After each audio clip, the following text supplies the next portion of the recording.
सुभाषपा विधायक बेदीराम ओपी राजभर के गले की हड्डी बन गए हैं, क्योंकि विपक्ष खासकर समाजवादी पार्टी जिस तरीके से बेदीराम को लेकर हमलावर है, उसके बाद बेदीराम के खिलाफ कार्रवाई का दबाव सरकार पर बढ़ गया है।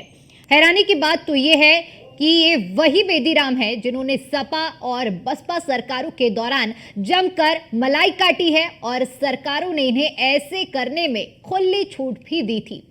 आपको बताते चले कि रेलवे में नौकरी करने के लिए दौरान ही बेदीराम नकल माफिया के सिंडिकेट का हिस्सा बने थे, लेकिन ना तो बीएसपी सरकार ने और ना ही सपा सरकार ने इनके ऊपर कोई बड़ी कार्रवाई की। साल 2014 में एसटीएफ ने शासन को इसकी अकृत संपत्ति को कुर्क करके शासन को एक रिपोर्ट भी भेजी थी, लेकिन वो रिपोर्ट भी ठंडे बस्ते में चली गई।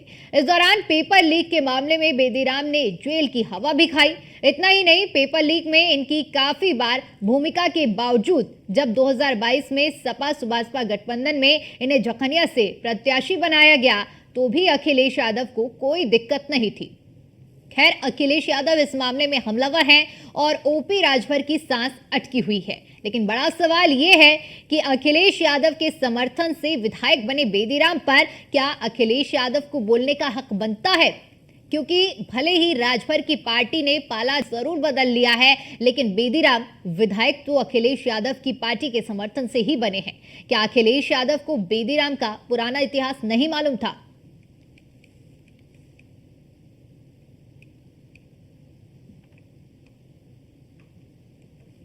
तो ये कुछ बड़े सवाल उठ रहे हैं, क्योंकि जिस तरह से पेपर लीक को लेकर पूरे देश में एक संग्राम छिड़ चुका है और उसके बाद लगातार पेपर लीक को लेकर विपक्ष सरकार पर हमलावर रहा और अब धीरे धीरे इस पूरे मामले के तार खुलते जा रहे हैं। दरअसल आपको बता दें कि ये मामला तब गरमाया जब नीट पेपर लीक का मामला सामने आया। पहले इस नीट पेपर लीक के तार बिहार से जोड़े जा रहे थे और बिहार के बाद धीरे धीरे ये पत्ते खुलते गए और बात उत्तर प्रदेश तक पहुंची और उत्तर प्रदेश में जब पेपर लीक की बात होने लगी, तब पता चला कि इस सिंडिकेट में जुड़े हुए बेदीराम का नाम सामने आ रहा है और उसी के बाद सियासत शुरू हुई। क्योंकि बेदीराम जो कि सुभाषपा से विधायक हैं, मौजूदा समय में सुभाषपा जो कि एनडीए का हिस्सा है, लेकिन दिलचस्प बात यह है कि बेदीराम जब विधायक बने थे उस दौरान ओपी राजभर की पार्टी सुभाषपा जो कि समाजवादी पार्टी के साथ गठबंधन में थी। जो हम बात कर रहे हैं साल 2022 में हुए विधानसभा चुनाव की,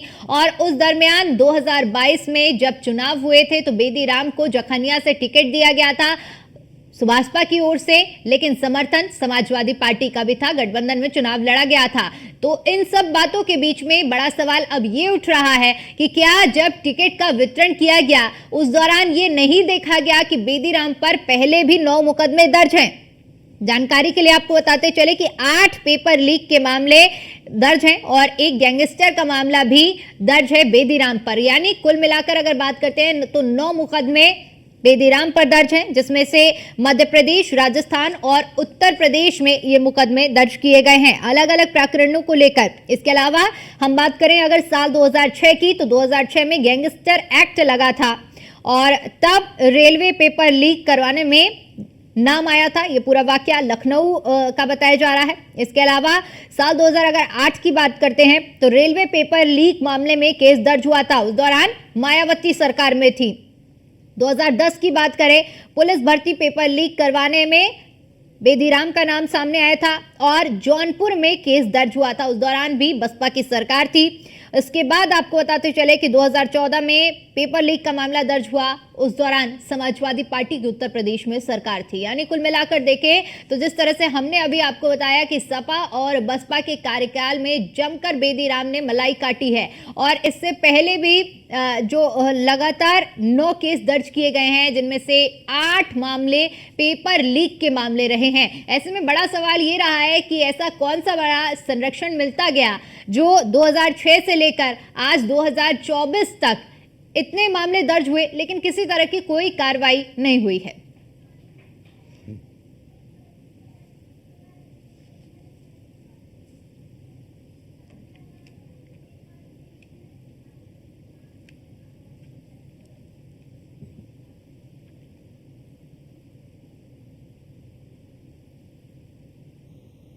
और इसी मुद्दे पर चर्चा करेंगे। चर्चा करने के लिए हमारे साथ मेहमानों का एक खास पैनल जुड़ा हुआ है, जिनसे मैं आपका परिचय करा देती हूं।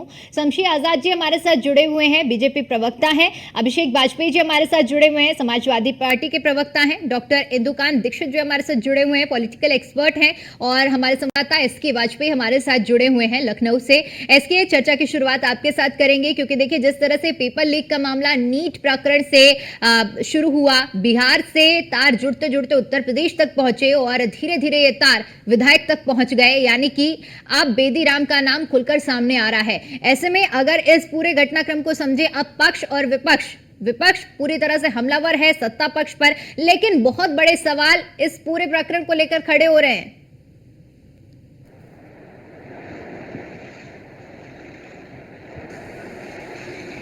मामले में जब बेदी राम का वीडियो वायरल हुआ है तब से और वो निकलकर मीडिया में कोई भी अपनी बात नहीं रख रहे हैं। हालांकि उनकी पार्टी जिसमें वो विधायक है, ओपी राजभर भी लगातार मीडिया से बचते हुए नजर आ रहे हैं। हालांकि हमेशा ओपी राजभर बेबाक बयानों के लिए जाने जाते हैं, लगातार वो अपने बयानों को लेकर चर्चा में भी रहते हैं और कहीं न कहीं जिस तरीके की तस्वीरें अभी पिछले कुछ दिखाई जा रही, कहीं न कहीं वो ये बताने के लिए काफी है कि ओम प्रकाश राजभर भी काफी दबाव में है। उसकी वजह है कि बेदी राम का वीडियो जिस तरीके से वायरल हुआ, उस वीडियो में वो कथित तौर पर वीडियो जिसकी हम पुष्टि नहीं कर रहे हैं, लेकिन कहीं न कहीं उस कथित वीडियो में विधायक ये कहते हुए दिख रहे हैं कि परीक्षा कहीं भी हो, किसी भी राज्य में हो, वो इसको करा सकते हैं, अरेंजमेंट कर सकते हैं। कुछ इस तरीके की बातें उनकी। और जो कथित तौर पर अभ्यर्थी है, जिसका कहा जा रहा है कि पैसा लेने के बाद उन्होंने पैसा वापस नहीं किया, उसने ये वीडियो जारी किया है। हालांकि जब काम नहीं हो पाया उसके बाद भी कुछ बयान बेदी राम के आए थे कुछ मीडिया संस्थानों में, जिसमें लगातार कहीं न कहीं वो अपने ऊपर लगे आरोपों को नकार रहे थे। जिसके बाद मुख्यमंत्री योगी आदित्यनाथ ने उनकी पार्टी के राष्ट्रीय अध्यक्ष ओपी राजभर को बुलाया था और पूरे मामले की रिपोर्ट भी ली थी। उसके बाद दिल्ली भी रिपोर्ट मिलने गए थे और गृह मंत्री से मुलाकात के दौरान भी उन्होंने अपनी पार्टी का पक्ष रखा था कि क्या कुछ पक्ष है। लेकिन अगर हम बेदी राम के बारे में समझने की कोशिश करेंगे तो बेदी राम 2022 में विधायक बने, जब सुहेंद्र भारतीय समाज पार्टी समाजवादी पार्टी के साथ गठबंधन में थी और गठबंधन में मिलकर चुनाव लड़ रही थी। तो उस समय बहुत सारे ऐसे जो विधायक थे, कुछ समाजवादी पार्टी की तरफ से प्रिस्क्राइब किए गए थे अपने सहयोगी दलों को, कुछ सहयोगी दलों की तरफ से भी प्रिस्क्राइब किए गए थे समाजवादी पार्टी को कि भले ही सिंबल किसी भी पार्टी का रहे, लेकिन उनकी तरफ से इनको मैदान में उतारा जाए। हालांकि उसी दौरान बेदी राम चुनाव जीत कर आए थे। बाद में फिर परिस्थितियां बदली, ओम प्रकाश राजभर ने पलटी मारी और अपने समाजवादी पार्टी के गठबंधन को तोड़कर वो भारतीय जनता पार्टी के साथ आ गए थे। जब राज्यसभा का चुनाव हुआ था, उस दौरान उन्होंने राज्यसभा के बीजेपी के उम्मीदवार को वोट किया था, तब से वो भारतीय जनता पार्टी के साथ है। तो एक चीज समझनी होगी कि जब समाजवादी पार्टी के साथ सुहेंद्र भारतीय समाज पार्टी गठबंधन में थी, उस दौरान बेदी राम जीते थे। हालांकि बेदी राम अब लगातार नदारद है, मीडिया के सामने से आने से बच रहे हैं, अंडरग्राउंड हो गए हैं। हालांकि उनके मामले को लेकर गाजीपुर पुलिस जरूर जांच कर रही, जहां की चकनिया विधानसभा से वो विधायक भी है। ठीक है अभिषेक जी, क्योंकि देखिए बहुत बड़े सवाल उठ रहे हैं इस मामले में। आप लोगों ने भी पेपर लीक को लेकर आवाज उठाई और अब ऐसे में पेपर लीक के तार सभी लोग देख रहे हैं कि किस तरह से जुड़ते हुए नजर आ रहे हैं, बेदी राम तक पहुंच चुके हैं ये तार। लेकिन बड़ा सवाल यह है कि 2022 में जब सुभाषपा आपके साथ गठबंधन में थी, तभी बेदी राम विधायक बने हैं, तो क्या तब ये चीजें नहीं देखी गई थी, आपराधिक रिकॉर्ड नहीं देखा गया और समर्थन दिया गया? धन्यवाद दीपिका जी, आपकी बात सुन करके तो ऐसा लग रहा है कि आपने समाजवादी पार्टी को कटघरे में खड़ा कर। बिल्कुल नहीं, पार्टी का बिल्कुल भी नहीं अभिषेक जी। देखिए चर्चा की शुरुआत ही आप ऐसे कर रहे हैं, हमारा काम है सवाल पूछना, आप जवाब दीजिए। हम बीजेपी वालों से भी पूछेंगे और सबसे पूछेंगे ना। दीपिका जी देखिए, राजभर जी हमारी पार्टी के सहयोगी तो है नहीं, जिस पार्टी के सहयोगी है उस पार्टी से सवाल करना चाहिए। बिल्कुल, अभी उनसे भी किया जाएगा, लेकिन पहले आपका पक्ष जान लेते हैं, फिर बीजेपी वालों के पास भी जाएंगे। मेरी बात तो खत्म होने दीजिए, अगर आप बीच में इंटरप्ट करेंगे तो फिर कैसे चलेगा। जिस पार्टी के सहयोगी हैं, अब तक उस पार्टी के सहयोगियों ने क्यों नहीं कार्यवाही उनके ऊपर की, क्यों नहीं उनकी सदस्यता रद्द करवाई, क्यों नहीं उनके घर के ऊपर बुलडोजर चला, क्यों नहीं उनके ऊपर कानूनी कार्यवाही की गई। नंबर एक बात। नंबर दूसरी चीज, जिस पार्टी के सहयोगी उनके राष्ट्रीय अध्यक्ष को जगह जगह पूछने के लिए बुलावा पत्र क्यों भेजा जा रहा है कि आप आइए मुख्यमंत्री जी के पास, आज जवाब दीजिए। आज केंद्रीय नेतृत्व के पास जवाब दीजिए। ऐसा नहीं होता है। जिस व्यक्ति ने अपराधी है जो, उसके ऊपर दोष सिद्ध होता है, उसके ऊपर कार्रवाई करनी चाहिए। लाखों करोड़ों छात्रों छात्राओं का भविष्य अंधकार में कर दिया, लेकिन अभी बैठे हुए भारतीय जनता पार्टी के मित्र बहुत सारे प्रवचन बताएंगे, बहुत सारी चीजें बताएंगे, क्योंकि शुरू से जब से इनकी सरकार बनी है तब से अब तक लेकर के इतने पर्चे लीक करवा चुके हैं कि शायद इनको अब याद भी नहीं होगा। एक बात। दूसरी बात, भारतीय जनता पार्टी और उनके सहयोगी हमेशा अपने मित्रों के साथ पक्षपात, दूसरे विपक्ष के साथ हमेशा पक्षपात करते हैं, क्योंकि इनकी लाठी है, इनकी भैंस है, तो हमेशा बचाने पे देखते हैं। क्योंकि आपको याद होगा लास्ट सत्र में जब शिक्षा मंत्री ने अपने भाई का झूठा सर्टिफिकेट बनवाया था, तो उसके ऊपर कौन सी कार्रवाई हुई थी?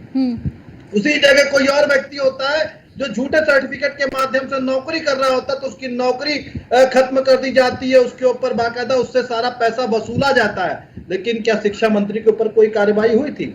नहीं हुई। आपको पूर्व में याद होगा दीपिका जी कि अयोध्या के मेयर के ऊपर जमीन घोटाले के कितने सारे आरोप लगे थे, उसका क्या हुआ? कुछ भी नहीं हुआ।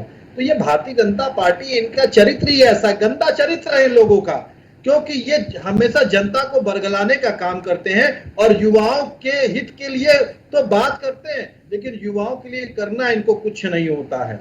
मैं आपको याद दिला दूं, आज ही मेरे पास यूनिवर्सिटी से बाकायदा छात्र सभा का, मेरे यहाँ का नहीं था, भारतीय जनता पार्टी के यहाँ का ही एक व्यक्ति था, उसने फोन किया कि सर आप क्या मेरी मदद कर सकते हैं? तब मैंने बोला कि उसको रास्ता दिखाया कि आप इस तरीके से कर लो। तो ये लोग अपने लोगों की सुध तो लेते हैं, तो जनता जनार्दन की क्या सुन लेंगे? ठीक है, माफी के साथ आपको रोकना चाहूंगी। शमसी जी, अब आपका पक्ष क्या रहेगा इस मामले में? क्योंकि अभिषेक जी ने तो अपनी बात कही कि 2022 में समर्थन के साथ अगर सरकार थी, उसके बाद तो वो आपके साथ आ गए ना, और अब तक आपकी ओर से क्या कार्रवाई की गई है? क्योंकि देखिए जिस तरह से ये बयान वायरल हो रहा है, अपने आप में कई बड़े सवाल खड़े कर रहा है। जी नमस्कार दीपिका जी, आपको और आपके चैनल के सभी दर्शकों को और इस चर्चा में भाग ले रहे हमारे सभी भाइयों। ये देखिए बेशर्मी की बात, हम तो वही समाजवादी पार्टी और कांग्रेस के प्रवक्ता जब टीवी पे आते हैं सबसे पहले हमको हंसी आ जाती है कि कैसे ये टीवी पर अपना चेहरा दिखाने के लिए आ जाते हैं, किस तरीके से झूठ बोलने के लिए, किस तरीके से भ्रमित करने के लिए जनता को। ये सोच के बड़ा हैरत होती है कि देखने में मासूम चेहरा और उसके बाद ये फरेबी अदाएं इनकी और इस तरीके से झूठ बोलना, जनता को भ्रमित करना। अरे भाई जड़ें इन्होंने मजबूत की है, ये तो पूरे स्कूल का ठेका लेते थे, इन्हीं के सहयोग से आज वो विधायक बना हुआ, इन्हीं के सहयोग से। और हमने तो कम से कम जांच शुरू करा दी है भाई, हमने FIR भी दर्ज कराई है, अब उनकी खोजबीन की जाएगी और उनको तत्काल हमारी पार्टी के सहयोग से बना है तो अपराधी है तो उसको सजा दी जाएगी। अब आप थोड़ा आपके धैर्य आपका खत्म हो गया, धैर्य आपका खत्म हो गया। अपने सहयोगी दल से समाजवादी पार्टी के प्रवक्ताओं की सबसे बड़ी पहचान होती है कि उनकी गुंडागर्दी, किसी को भी सुनेंगे नहीं, ना किसी को बोलने का मौका देंगे। अरे भाई आप बोल रहे थे, हम खामोशी से आपको सुन रहे थे। इस तरीके से तो सब्जी मंडी वाली बात हो जाएगी कि ना कोई सब्जी समझ पाएगा, ना कोई दाम समझ पाएगा। जनता अपना समय निकालकर चैनल पर बैठती है डिबेट देखने के लिए कि क्या उसका साथ निकला है, कि सरकार क्या कर रही है, क्या विपक्ष कर रहा है, तो कम से कम उसको पता लगना चाहिए जनता को। ये कह रहे दीपिका जी कि भारतीय जनता पार्टी इस मामले पे बिल्कुल गंभीर है और आज ही मुख्यमंत्री ने आदेश जारी किया है कि जो भी मामला हो, कहीं से भी, चाहे वो भारतीय जनता पार्टी का हो, कोई मंत्री हो, चाहे किसी भी तरीके का हो, चाहे कोई अधिकारी हो, किसी भी लेवल का अधिकारी हो, अगर उसने छात्रों के भविष्य के साथ खिलवाड़ किया है, अगर उनका कहीं से हाथ है, बोल लेने दीजिए भाई साहब। ठीक है चलिए ठीक है। एक बार इंदुकांत जी भी हमारे साथ जुड़े हुए हैं। सर आपसे समझना चाहेंगे कि अगर इतिहास में नजर डालें, क्योंकि ये कोई पेपर लीक का पहला मामला नहीं है, पेपर लीक बहुत बार हुए हैं, छात्रों के भविष्य को दांव पर लगाया गया है, खिलवाड़ किया गया है, लेकिन इन पेपर लीक मामले में समय समय पर तमाम तरह के नाम सामने आए हैं। बेदीराम की अगर बात करते हैं तो 8 बार पेपर लीक मामले में मुकदमे दर्ज हैं, लेकिन अब तक कुछ भी नहीं हुआ है। हर एक सरकार में मलाई काटी गई है। एक बार फिर से बेदीराम सुर्खियों में है, किस तरह से आप समझ रहे हैं इस पूरे मामले को? जी नमस्कार दीपिका जी, हमारे को पैनलिस्ट जितने भी लोग हैं उनको भी मेरा नमस्कार। देखिए सबसे बड़ी बात क्या है कि मैं अपने समाजवादी पार्टी के अभिषेक वाजपेयी जी को सुन रहा था।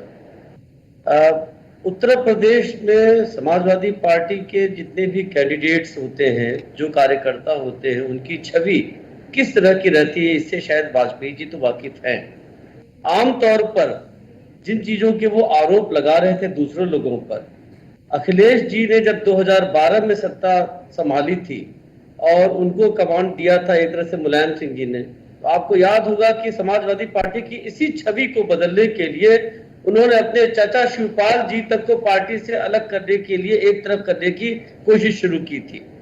और जहां तक बेदी राम जी की हम चर्चा कर रहे हैं, देखिए एक बात साफ है दीपिका जी कि भ्रष्टाचार में कोई पहले शामिल हो, बीच में शामिल हो या आगे शामिल होने के उसके तार जुड़ते हो, किसी भी पार्टी को पॉलिटिकल लाइन से अलग हट करके उसके खिलाफ सख्त से सख्त कार्रवाई करनी चाहिए। और आपके रिपोर्टर की बात में सुन रहा था वाजपेयी साहब की, किस तरह से ओपी राजभर जी ने जब गृह मंत्री को अपनी बातें बताने की कोशिश की, मिलने की कोशिश की, तो गृह मंत्री जी का जो रुख है, सख्त रुख, वो आप देख सकती हैं। बाकी अन्य कई पार्टियों में आप देखेंगी कि अपना जो है वो चाहे भ्रष्ट हो या जैसा भी हो, वो उसका अपना होता है। एक एग्जांपल और देना चाहता हूं, अजीत पवार जी का देख लीजिए।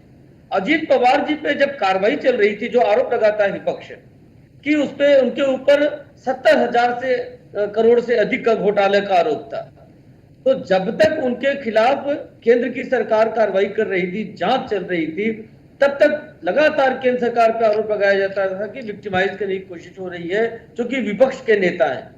लेकिन जैसे ही वो भाजपा की शरण में गए, उसी विपक्ष का पूरा स्वर बदल गया। उसने क्या कहा, इतने हजारों करोड़ में भ्रष्ट आदमी को रातों रात वॉशिंग मशीन में धोखा अपने साथ कर लिया।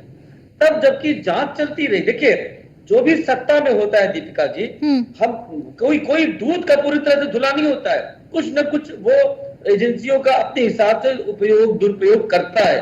लेकिन जितना खुलेआम दुरुपयोग कांग्रेस के जमाने में हुआ, आप देखिए कि सुप्रीम कोर्ट ने कहा केस टू पैरेट सीबीआई को, जबकि ईडी और सीबीआई के तमाम मामलों में विपक्ष के सारे लोग मिलकर सुप्रीम कोर्ट गए। क्या सुप्रीम कोर्ट ने कमेंट उस तरह का केंद्र सरकार पे किया? किसी भी जांच पर उन्होंने रोक लगाई? नहीं लगाई। लेकिन बेदी राम जैसे लोग नीट के लिए या किसी भी एग्जामिनेशन के रैकेट में या जैसा ठेके, हमको तो याद है कि मुलायम सिंह जी की सरकार में पहली बार इस देश में सब पुस्तक शिक्षा प्रणाली लागू की गई। किसको खुश करने के लिए कि पुस्तक लेकर एग्जाम दिया जाएगा, ऐसा देश में उसके पहले कभी नहीं हुआ था। लेकिन छात्र खुश हो गए। कल्याण सिंह जी के जमाने में हमको याद है, आज भी उन्होंने हाई स्कूल और इंटर कॉलेज की पढ़ाई के एग्जाम के में सख्ती की और 9% 11% रिजल्ट आया। पूरे राज्य में युवा नाराज हो गए। जबकि उस समय के रिजल्ट को लेकर जब वो जाते थे, मैं तो उस समय शुरुआत किया था पत्रकारिता का अपने, तो लोगों को कहते थे कि इस एग्जाम की कोई कीमत है। लेकिन उसके बाद की सरकारों में एग्जाम में भी जिस तरह की बातें की गई, बिल्कुल इंदुकान जी, जिस तरह से क्योंकि समय दर समय बदलाव हुआ और आज सभी के सामने तस्वीर है। अभिषेक जी कुछ कहना चाह रहे हैं जी? देखिए, जब दीपिका जी, जब इंदुकान जी बता रहे थे, मुझे थोड़ा सा विचार करना पड़ा कि वो अपने विचार बता रहे थे कि आरोप लगा रहे थे या बचाव कर रहे थे। तीनों बातें उसमें, उन तीनों बातों में सार निकल करके आया कि जब इन्होंने विपक्ष के ऊपर प्रहार किया तो उसमें भारतीय जनता पार्टी का कैसे बचाव किया। इन्होंने एक बात ये कही कि जब भ्रष्टाचार के आरोपी जो भी व्यक्ति थे, वो लोग जब भारतीय जनता पार्टी में उनको सम्मिलित किया गया तो विपक्ष ने बोला कि वो भ्रष्टाचारी थे। अगर भारतीय जनता पार्टी किसी व्यक्ति के ऊपर आरोप लगा रही है कि वो भ्रष्टाचारी हैं, तो फिर उनको वो अपने पार्टी में कैसे लेकर के आ सकते हैं? क्योंकि आरोप तो वही लगा रहे, तो हम तो उन्हीं को आरोप को बात कर रहे हैं ना। दूध का धुला, जैसा इन्होंने कहा कि दूध का धुला नहीं है, तो दूध का धुला जब नहीं है कोई व्यक्ति, तो उस जगह पे उसके ऊपर कार्रवाई क्यों नहीं की गई? उसकी फाइलों को क्यों दबाया गया? ये प्रश्न भी उनको करना चाहिए था। एक बात। दूसरी बात, जब माननीय मुलायम सिंह जी की बात कही, क्या किसी जगह पे किसी अध्यादेश में, आदरणीय इंदुकान जी से मैं पूछना चाहूंगा, किसी जगह पे लिखी हुई है कि माननीय नेताजी ने इस चीज को रेखांकित किया था? मुझे जानकारी नहीं, आप मुझे बता दीजिए। वर्बली तो बहुत सारी चीजें एक दूसरे को पता होती है, एक दूसरे को बताई जाती, तो आप मुझे बताइए किसी जगह पे उन्होंने ऐसा लिख करके दिया। दूसरी बात। तीसरी बात कि जब आप आदरणीय अखिलेश यादव जी की बात कर रहे थे, तो आदरणीय अखिलेश यादव जी वो शख्सियत हैं जो हर एक व्यक्ति को चलिए साथ ठीक लेकर है के अभिषेक जी, चलते एक हैं। छोटी सी प्रतिक्रिया शमसी जी से भी ले लेते हैं। शमसी जी, क्या कहेंगे इस पूरी चर्चा को आपने सुना और जिस तरह से आरोप लग रहे हैं, चाहे बात समाजवादी पार्टी की हो, क्योंकि आप पर भी आरोप, आपकी पार्टी पर भी आरोप लग रहे हैं, अभी इंदुकान जी जिस तरह से कह रहे थे, क्या कहेंगे इन सब चीजों पर? हमारी पार्टी सत्ता में है भाई, आरोप हमारे ऊपर लगाएंगे, लेकिन आरोप का आधार होना चाहिए ना। जड़ें तो इन्होंने मजबूत की है। नकल का जो ठेका लेते थे, सेंटर हाईजैक करने का ठेका लेते थे, तो ये समाजवादी पार्टी के शासनकाल में हुआ। हमने ये है कि थोड़ा सा गलती कर दी कि थोड़ा सा पुराने सिस्टम पर हम चले, लेकिन अब जिस तरीके से मुख्यमंत्री जी तेवर में लगातार जिस तरीके से उन्होंने कहा है कि अब अगर कोई इस तरीके की हरकत करता है कहीं से भी, और उन्होंने फिर यही कहा है, आज भी उन्होंने अधिकारियों को अपने आवाज पर बुलाकर ये साफ निर्देश दिया है कि चाहे किसी भी लेवल का अधिकारी हो, चाहे किसी भी लेवल का नेता हो, अगर वो छात्रों के भविष्य के साथ खिलवाड़ कर, अगर कहीं से उसका नकल में कहीं से भी पेपर चलिए लीक में नाम है, ठीक है, तो उसको एक छोटी बख्शा सी नहीं जाएगा। प्रतिक्रिया और आपने इसके, देखा कि क्योंकि लगातार देखिए कार्रवाई की बात हो रही है और ऐसे में आप किस दिशा में इस पूरे मामले की कार्रवाई चल रही है? बिल्कुल, अगर हम देखें तो पूरे मामले को लेकर लगातार यूपी पुलिस की तरफ से कहीं न कहीं जांच जारी है और कल भी गाजीपुर कप्तान की तरफ से कहा गया था कि क्योंकि वीडियो वायरल है, इस वीडियो को लेकर हम अपनी जांच प्रक्रिया को आगे बढ़ा रहे हैं। तो निश्चित तौर पर हालांकि अभी किसी ने भी नए सिरे से, मतलब जो अभी नया मामला है उसको लेकर शिकायत नहीं की है, क्योंकि जो भी मुकदमे है वो पहले से दर्ज है। नए मामले को लेकर किसी तरीके की अभी कोई नई शिकायत नहीं आई है। हालांकि गाजीपुर पुलिस जरूर इस पूरे मामले की तह तक जाने की कोशिश कर रही है। अब देखना यह है कि वीडियो के वायरल होने के बाद क्या कुछ एक्शन गाजीपुर पुलिस या उत्तर प्रदेश पुलिस की तरफ से लिया जाएगा, थोड़ा सा इंतजार जरूर करना होगा। हालांकि पूरे मामले को लेकर गहनता से यूपी पुलिस जरूर मामले को देख रही है। ठीक है, समय का अभाव है इसलिए चर्चा को यहीं समाप्त करना पड़ेगा। आप सभी का बहुत बहुत शुक्रिया हमारे साथ जुड़ने के लिए और कीमती समय देने के लिए।